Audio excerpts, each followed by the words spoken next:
Hello students, welcome to Major Kalsi classes. This is Ajay Shukla, faculty of English language.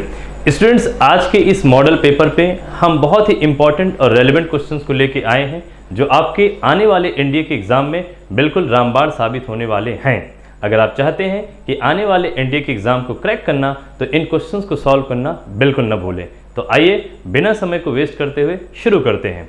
पहला, जैसे कि आप जानते हैं कि आपके आने वाले एग्जाम में या एनडीए के एग्जाम में वोकैबलरी की बहुत ज़्यादा इंपॉर्टेंस होती है, मतलब आधे से भी ज़्यादा वोकैब के क्वेश्चंस होते हैं।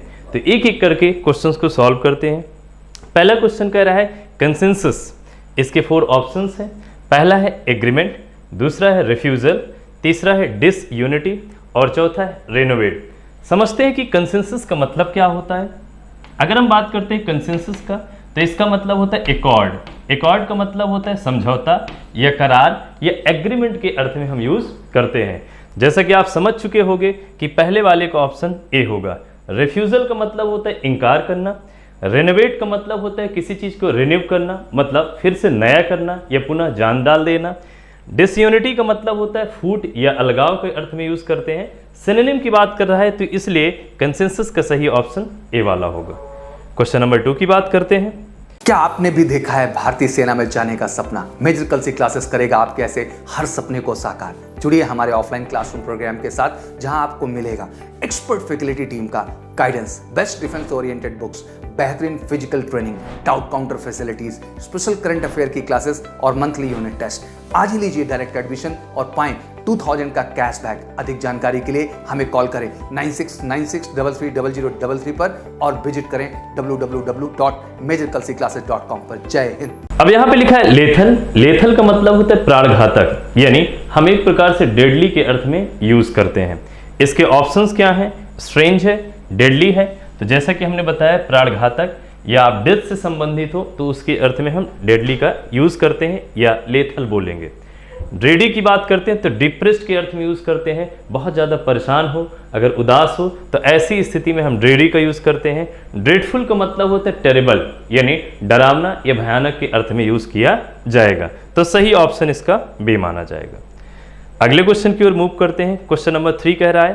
क्वेश्चन नंबर 3 की बात करते हैं तो प्रोफेन लिखा है। प्रोफेन का मतलब होता है अनहोली। अनहोली का मतलब होता है अपवित्र। जो चीज पवित्र ना हो उसके लिए हम क्या ऑप्शंस होना चाहिए? तो क्लीन, तो ये इसका ऑप्शन होगा नहीं, क्योंकि साफ सुथरा या साफ स्वच्छ के अर्थ में यूज करते हैं। आर्टिस्टिक अगर हम बात करते हैं तो आर्ट से रिलेटेड होता है, कला से संबंधित होता है, जिसे हम कलात्मक बोलते हैं। कंसीलमेंट की बात करते हैं तो कंसीलमेंट का मतलब होता है छिपाव, यानी किसी चीज को आप जब छिपा लेते हो तो उसके अर्थ में कंसील की बात करते हैं, कंसीलमेंट कहलाता है। एक ही ऑप्शन है यहाँ पे ऑब्सीन।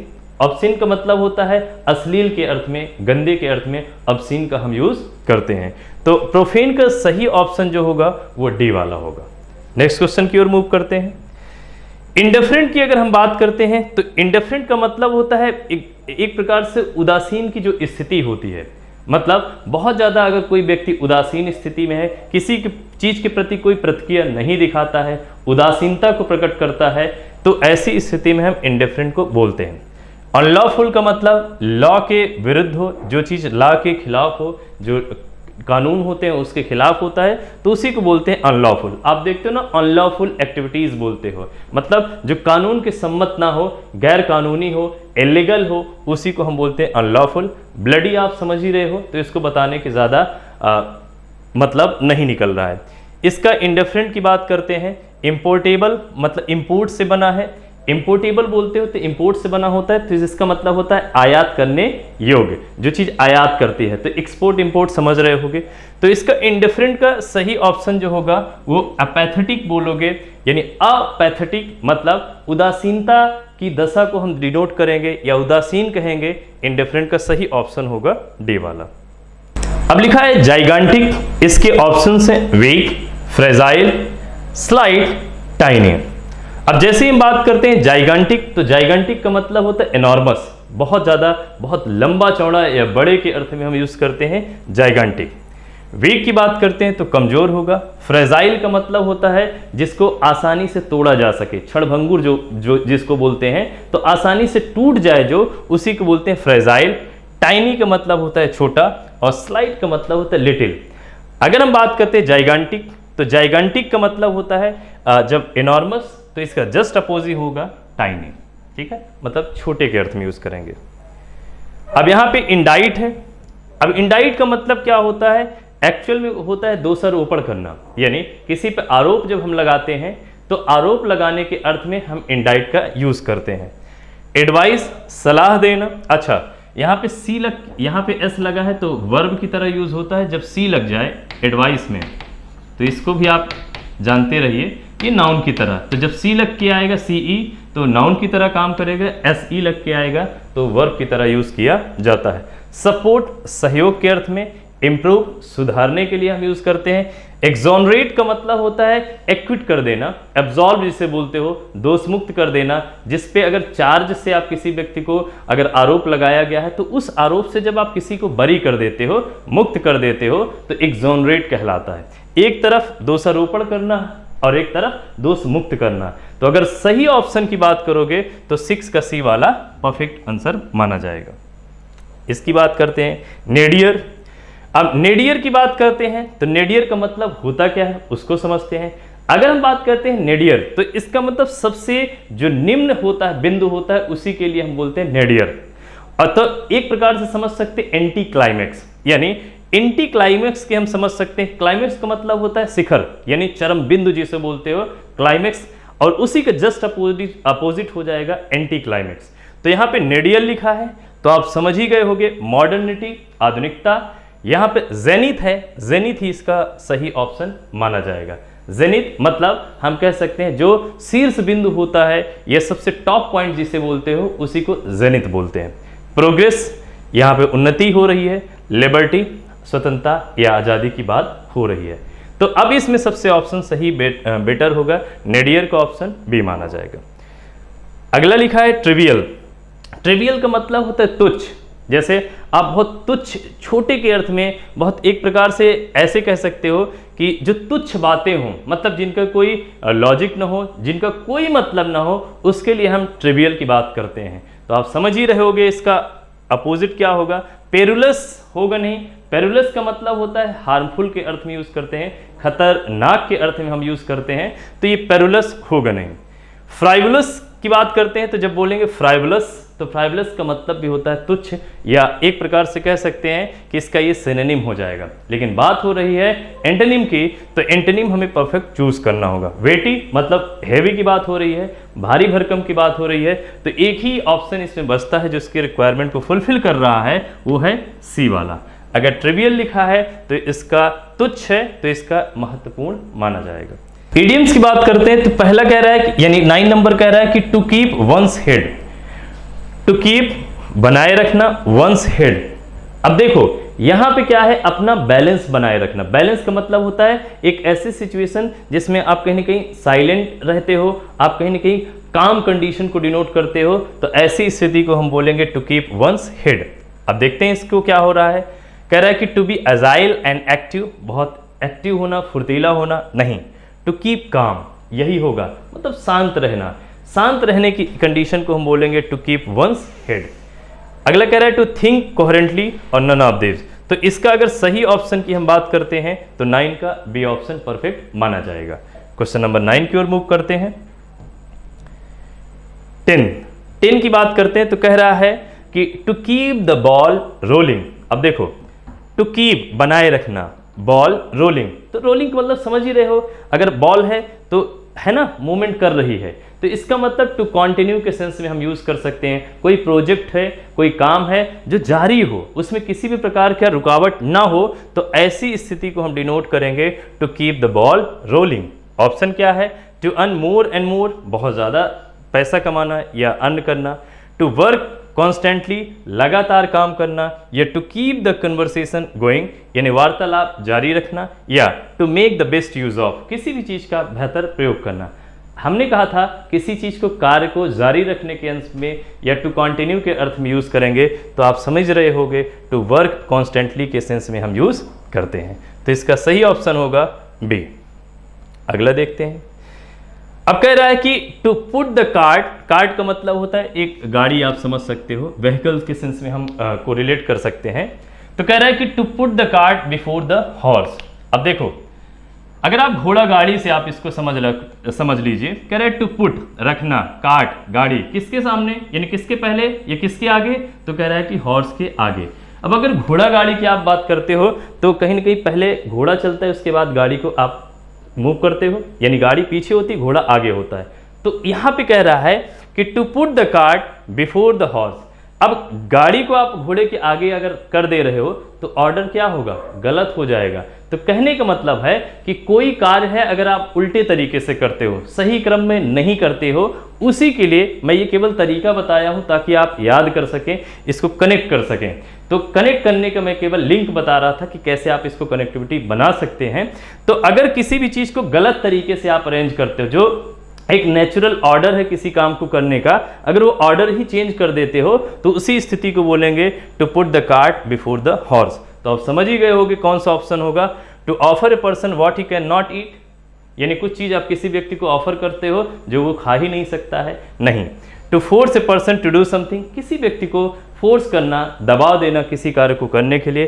टू रेज ऑब्स्टिकल्स, यानी बाधाओं को बढ़ा देना। और डी कह रहा है to reverse the natural order of things, यानी चीज़ों का जो प्राकृतिक ऑर्डर होता है, क्रम होता है, उसको रिवर्स कर देना, उल्टा कर देना। तो यही इसका ऑप्शन होगा। वो कहते हैं कि बैटल ग्राउंड में वार वही जीतता है जो सही स्ट्रैटेजी से फाइट करता है। ठीक वैसे एग्जाम वही क्रैक करता है जो एक्यूरेट प्लानिंग के साथ प्रिपरेशन करता है। तो 15 साल के वर्स्ट एक्सपीरियंस के आधार पे हमने डिजाइन किया है फौज के एग्जाम को क्रैक करने का एक किलर प्लान, जिसके माध्यम से आप घर बैठे सिक्योर कर सकते हैं सेना के किसी भी एग्जाम में मैक्सिमम मार्क्स। तो एमकेसी के ऑनलाइन कोर्स में आपको मिलेगा recorded lecture 24/7, teaching plan, chapter wise e notes, daily live classes, daily assignment, study material, interactive classes, doubt counter, daily quiz, online test, 1-to-1 guidance, exam oriented tips और daily current affair. 4.8 के Google Play Store की rating के साथ defence assessment की पहली पसंद। So what you are waiting for, अभी download कीजिए एमकेसी लर्निंग ऐप अपने गूगल प्ले स्टोर से और बुक कीजिए अपनी फ्री डेमो क्लास। अगले की बात करते हैं। ये हर बार एग्जाम में पूछा जाता है, लिखा है अ रेड लेटर डे। जब बोलते हैं अ रेड लेटर डे तो इसका मतलब है कि अ रेड लेटर डे का मतलब है एन इंपॉर्टेंट डे, बहुत ही महत्वपूर्ण दिन के अर्थ में हम, जो बहुत ही स्पेशल डे होता है उसी के लिए हम यूज करते हैं अ रेड लेटर डे। तो आप समझ ही गए होंगे कि एन इंपॉर्टेंट डे होगा नहीं, अ डेंजरस डे होगा नहीं, और एन ऑस्पिशियस का मतलब होता है शुभ या मांगलिक, और यहाँ पे कह रहा है कि एन इंपॉर्टेंट डे मतलब अ स्पेशल डे के अर्थ में हम यूज करते हैं। तो इसका सही ऑप्शन होगा ए वाला। अब बात करते हैं स्पॉटिंग एरर। आपको पता ही कि आपके एग्जाम में 10 क्वेश्चंस पूछे जाते हैं स्पॉटिंग एरर के, तो इसका मतलब ये क्वेश्चंस भी आपके लिए बहुत इंपॉर्टेंट बन जाते हैं। तो चलिए रीड आउट करते हैं। कह रहा है कि when the police started to follow his speeding car, यानी जब पुलिस उसके तेज गतिमान कार को फॉलो करना शुरू कर दी, मतलब पीछे पीछे पकड़ने के सेंस में यह कह रहा है फॉलो करना शुरू कर दे, he break the signal and drove away, मतलब उसने सिग्नल तोड़ दिया और ड्राइव करके चला गया। अब अगर देखोगे सेंटेंस को रीड आउट करने के बाद, सो सेंटेंस कहीं ना कहीं पास्ट में है। अगर पास्ट में है तो सारे पार्ट यानी सेंटेंस में जितनी भी कंडीशंस हैं वो पास्ट में ही होना चाहिए।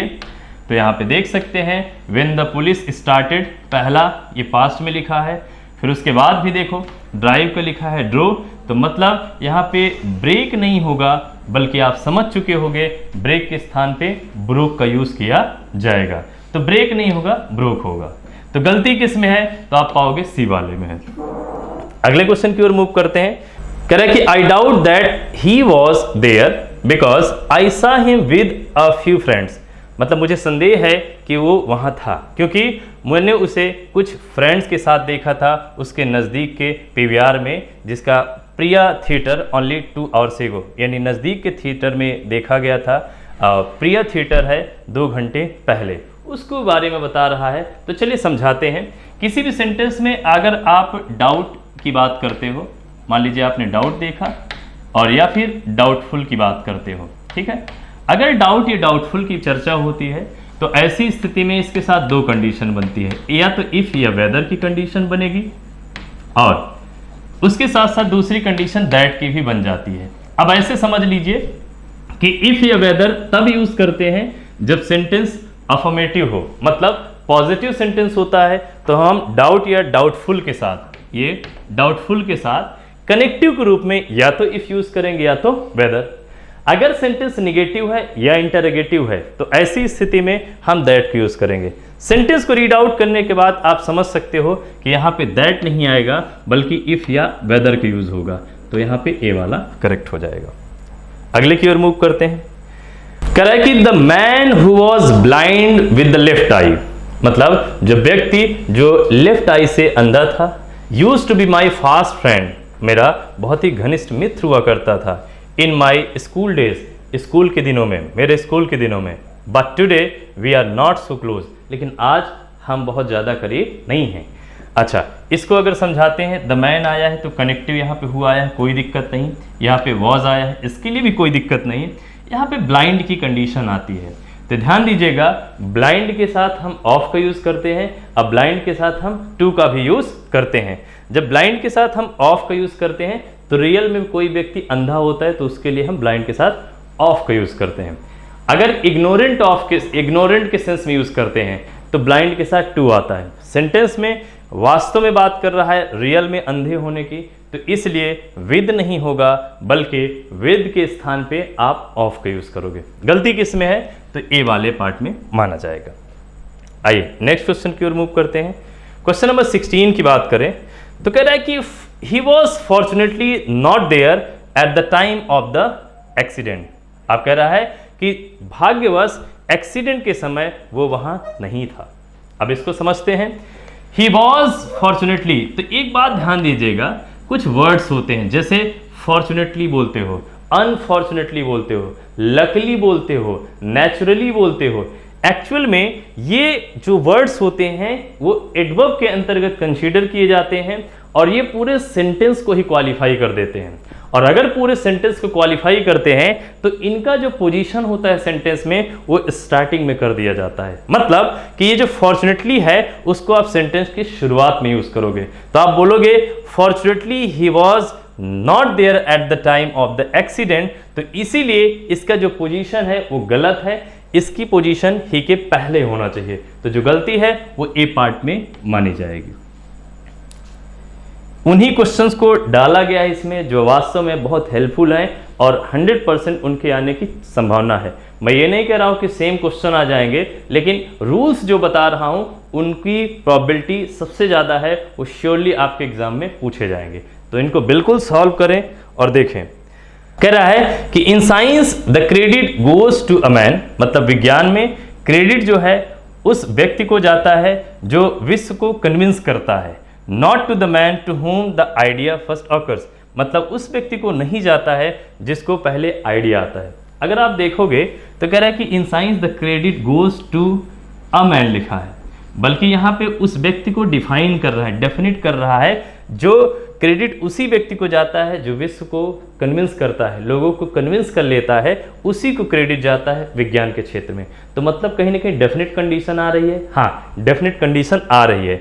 डेफिनेट कंडीशन होने की वजह से मैन के पहले जो ए आया है ए नहीं आएगा बल्कि आप द का यूज करोगे, तो आप बोलोगे गोज टू द मैन, तो यहाँ पे ए के स्थान पे द का यूज होना चाहिए। अगले की अगर हम बात करते हैं क्वेश्चन नंबर 18 की, कह रहा है कि the 5 first pages of the book describe how to develop confidence in oneself. समझ ही गए होंगे कि जो पहले के 5 जो चैप्टर्स हैं यानी पेजेस हैं जो बुक के, वो डिस्क्राइब करते हैं, वर्णन करते हैं कि कैसे स्वयं में कॉन्फिडेंस डेवलप करें, ये बात कर रहा है। तो देखिए यहाँ पे जो 5 है, ठीक है, ये कार्डिनल नंबर है और ये जो फर्स्ट है ये ऑर्डिनल नंबर, जिससे क्रम के बारे में पता चलता है। क्रम होगा तो ऑर्डिनल, और जो कहीं ना कहीं नंबर्स बताएंगे उसे हम बोलेंगे कार्डिनल। तो ऐसे समझिए यहाँ पे जो फर्स्ट यहाँ पे आ जाएगा और 5 इसके स्थान पे आ जाएगा। मतलब अगर सीक्वेंस की बात करते हैं कि ऑर्डिनल और कार्डिनल एक ही सेंटेंस में आए हों तो इनका सीक्वेंस क्या होना चाहिए, तो पहले आप यूज करोगे ऑर्डिनल को, फिर उसके बाद कार्डिनल नंबर का यूज होना चाहिए। तो first 5 pages of the book का यूज किया जाएगा। ए पार्ट में गलती है। अगले की बात करते हैं। क्वेश्चन नंबर 19 देखते हैं। कह रहा है कि it was me who was applaudable for making all the arrangements for the successful conduction of the events at her wedding। अब समझिएगा, जब आप बोलते हो इट वॉज मी या आप कहते हो इट इज आई या इट इज मी, ये दोनों करेक्ट होते हैं। लेकिन पता है जब इसके बाद आप क्लॉज को जोड़ते हो ना, तो इस बात का आप ख्याल रखिएगा कि जब क्लॉज जोड़ोगे, यानी हम स्पेशली बात कर रहे हैं रिलेटिव प्रोनाउन का यूज करके, मतलब आप हु का यूज करना चाहते हो, विच का यूज करना चाहते हो, दैट का यूज करना चाहते हो, तो जब क्लॉज की बात ही आएगी तो ऐसी स्थिति में यहां पे ये जो मी है वो आई में चेंज हो जाएगा। तो मैं फिर से समझा रहा हूं, यहां पे इट इज मी बोलोगे, ये इट वॉज मी बोलोगे, सही है। इट वॉज आई बोलोगे तब पर भी सही है। लेकिन जब इसके बाद क्लॉज का यूज किया जाएगा तो ऐसी स्थिति में सब्जेक्टिव केस सही माना जाता है, न कि ऑब्जेक्टिव केस। तो इसी वजह से मी के स्थान पे आई का यूज किया जाएगा। 20 कह रहा है कि commander in chiefs are among those who get handsome salary. कह रहा है कि जो कमांडर इन चीफ जो होते हैं उन लोगों में से होते हैं जिनकी हैंडसम सैलरी होती है, मतलब बहुत अच्छी सैलरी वो रिसीव करते हैं, उनको पे किया जाता है। तो अब आप देख लो, कमांडर इन चीफ्स लिखा है, कमांडर इन चीफ्स लिखा है। और अगर इसके मेन सब, अब कमांडर इन चीफ की अगर बात करते हो तो पहले समझ लो ये है क्या। अगर कोई नाउन है वो दो या अधिक शब्दों से मिलकर बना होता है तो उसको हम कंपाउंड नाउन कहते हैं। ठीक है, क्या बोलेंगे? कंपाउंड नाउन कहते हैं। और जब भी कंपाउंड नाउन का प्लूरल बनाया जाता है तो इस बात का ख्याल रखिएगा कि कंपाउंड नाउन का प्लूरल उसके मुख्य शब्द को बनाया जाएगा। तो यहाँ पे कमांडर इन चीफ्स नहीं होगा बल्कि कमांडर्स इन चीफ का यूज किया जाएगा। तो ये जो एस है वो यहाँ पे होना चाहिए। तो आप समझ ही गए होंगे कि गलती किस में है, ए पार्ट में। फिल इन द ब्लैंक्स है, आप जानते हो इसका बहुत ज़्यादा इंपॉर्टेंस है आपके एग्जाम में। किसी साल आता है किसी साल नहीं। पिछले साल अगर बात करोगे तो भले नहीं आया था, लेकिन उसके पहले देखोगे तो 10 क्वेश्चंस तक डायरेक्टली पूछे गए थे, नहीं तो 5 क्वेश्चंस डायरेक्टली पूछे जाते हैं। तो आप ये नहीं कह सकते हो कि नहीं पूछा जाएगा, तो इसलिए आपको ये सब भी क्वेश्चंस जानना ज़रूरी है। कह रहा है कि Razia is 20 years dash to you. ठीक, तो पहले समझ लेते हैं। ओल्डनेस की तो यहाँ पे तर्क ही नहीं बन रहा है। अब इसमें देखते हैं कि क्या होना चाहिए। कहीं ना कहीं कंपैरिजन की बात हो रही है, हाँ, तो ऐसी स्थिति में हम ओल्ड का यूज करेंगे नहीं, तो इसको भी अब हटा देंगे। अब बात करते हैं इल्डर होगा कि ओल्डर आएगा। तो इस बात का ख्याल रखिएगा कि ओल्डर के साथ तो हम दैन का यूज करते हैं, लेकिन अगर इल्डर आता है तो इल्डर के साथ हम टू का यूज करेंगे। तो कंफ्यूज मत होइएगा, ओल्डर के साथ दैन की कंडीशन आती है जबकि इल्डर के साथ टू की कंडीशन आएगी। तो इसका डी वाला ऑप्शन परफेक्ट माना जाएगा। नेक्स्ट क्वेश्चन की ओर मूव करते हैं। नेक्स्ट क्वेश्चन कह रहा है कि dash the two girls is ready to accept that Sarika is taller and wiser than any other student of the class. तो ये समझ ही रहे होगे कि ईच ऑफ होगा, तो ईच ऑफ जो होता है 2 या 2 से अधिक के लिए, नन ऑफ हमेशा 2 से अधिक के लिए। लेकिन यहाँ पे नंबर मेंशन किया गया है, तो नंबर कितने हैं?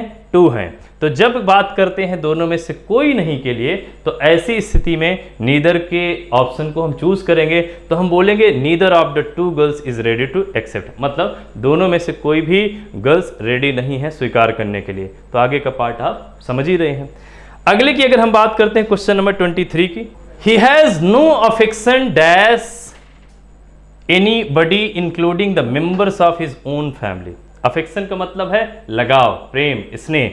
ही has no affection for anybody, आप कहते हो उसको कोई भी किसी से लगाव नहीं है, including the members of his own family, यहां तक कि उसके स्वयं के जो परिवार के सदस्य हैं उनसे भी कोई लगाव नहीं है। सो अगेन ये क्वेश्चन है फिक्स प्रीपोजिशन का, और आप जानते हो कि हम प्रीपोजिशन को 2 तरीके से पढ़ते हैं। क्या? एक कंडीशन होती है रूल बेस्ड, मतलब आप रूल्स के अकॉर्डिंग पढ़ोगे। दूसरा जो तरीका होता है वो फिक्स्ड प्रीपोजिशन की कंडीशन होती है। तो फिक्स्ड प्रीपोजिशन का मतलब है कुछ स्पेसिफिक वर्ड्स होते हैं, उन स्पेसिफिक वर्ड्स के साथ स्पेसिफिक प्रीपोजिशन का ही यूज किया जाता है। जब हम बात करते हैं अफेक्शन, तो इसलिए अफेक्शन के साथ हम फॉर का यूज करेंगे। तो इसमें बी वाला ऑप्शन करेक्ट माना जाएगा। Let us refer this matter to the principal and we shall abide dash his decision। आइए इस मैटर को रेफर कर देते हैं। ठीक है, किसको? कह रहा है कि प्रिंसिपल को, और हम लोग उनके डिसीजन को पालन करेंगे। ऑब्लाइज्ड के सेंस में यूज करते हैं। जब भी हम अबाइड की बात करते हैं तो अबाइड का मतलब ऑब्लाइज्ड के सेंस में यूज करते हैं, पालन करने के सेंस में मानते हैं। अगेन ये क्वेश्चन है फिक्स्ड प्रीपोजिशन का, मतलब इसके साथ भी फिक्स्ड प्रीपोजिशन की कंडीशन अप्लाई की जाएगी। ऑब्लाइज्ड के सेंस में हम यूज करते हैं, इसलिए अगर अबाइड दिया है तो अबाइड के साथ एक ही प्रीपोजिशन हमेशा यूज होता है जो है बाई। तो आप बोलोगे अबाइड बाई। अगला क्वेश्चन कह रहा है कि please send this parcel dash my address. ठीक है, तो अगर बात करते हैं सेंड यहां पे वर्ड है तो इसको भी समझ लीजिए। अगर गो, गेट, कम, रिटर्न, सेंड अगर कहीं भी आते हैं तो ऐसी स्थिति में अगर गो आए, गेट आए, कम, रिटर्न, सेंड, अगर इन सभी की कंडीशन कहीं भी अप्लाई होती है, स्पेशली इनसे आप प्लेस को डिनोट करना चाहें तो इस बात को आप ख्याल रखिएगा कि ऐसी स्थिति में आप प्रीपोजिशन टू का यूज करोगे। बात समझ में आ रही है? इसलिए इस सेंटेंस में सही ऑप्शन होगा सी वाला।